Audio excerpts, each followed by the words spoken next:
அவங்களையும் சேர்த்துக்கணும், ஆமாம். அவங்களுக்கு வேலை இப்போ கொடுக்கணும். அந்த விஷயத்தில் ஒரு மறுமலர்ச்சி ஏற்பட்டிருக்கு. நிச்சயமா சார். அதே மாதிரி இந்த இந்த குழந்தைகளும் ட்ரீட் பண்ணப்படணும். ட்ரீட் பண்ணணும். அது சில பேர் பார்த்தீங்கன்னா, அந்த துணியை டச் பண்ணிட்டா கூட ஒரு எரிச்சல் அடைவாங்க. என்ன அவங்க குழந்தை வந்து என் துணியை டச் பண்ணிடுச்சு, கசக்கிடுச்சு, என் மேலே வந்து காரி துப்புச்சு, அந்த மாதிரி விஷயங்கள் தொடச்சிடுச்சு, அசுத்தம் பண்ணிடுச்சு அப்படிலாம் சொல்கிறாங்க.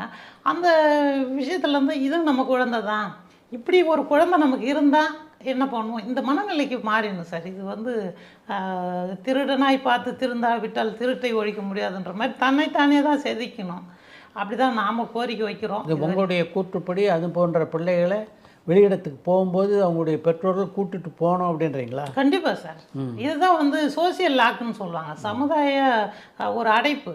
அதில் அந்த பையனுக்கு என்ன மாதிரியான ஒரு மாறுதல் ஏற்படும்னு நினைக்கிறீங்க? கண்டிப்பாக சார். இது ஒரு அருமையான கேள்வி சார். இந்த ரயில்வே ஸ்டேஷனு, பஸ் ஸ்டாண்டு, மருத்துவ நிலையங்கள், காவல் நிலையங்கள், கோர்ட்டு, கடைவீதி, இந்த மாதிரி விஷயங்கள், அப்புறம் விளையாட்டு தலங்கள், திரையரங்குகள், மற்ற விழாக்கள், இந்த மாதிரி பொதுவான ஒரு ரோடு, பார்க்கு, கடல் பகுதிகள், இப்படி எல்லாத்துலேயும் போகும்போது ஒவ்வொரு இடத்துலையும் ஒரு மனப்போக்கம் நமக்கே தெரியும்.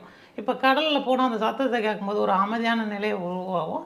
திங்கிங் வந்து அதுக்கு அந்த ஈக்குவண்ட்டாக அமையும் அப்படின்றது நமக்கு தெரியும்.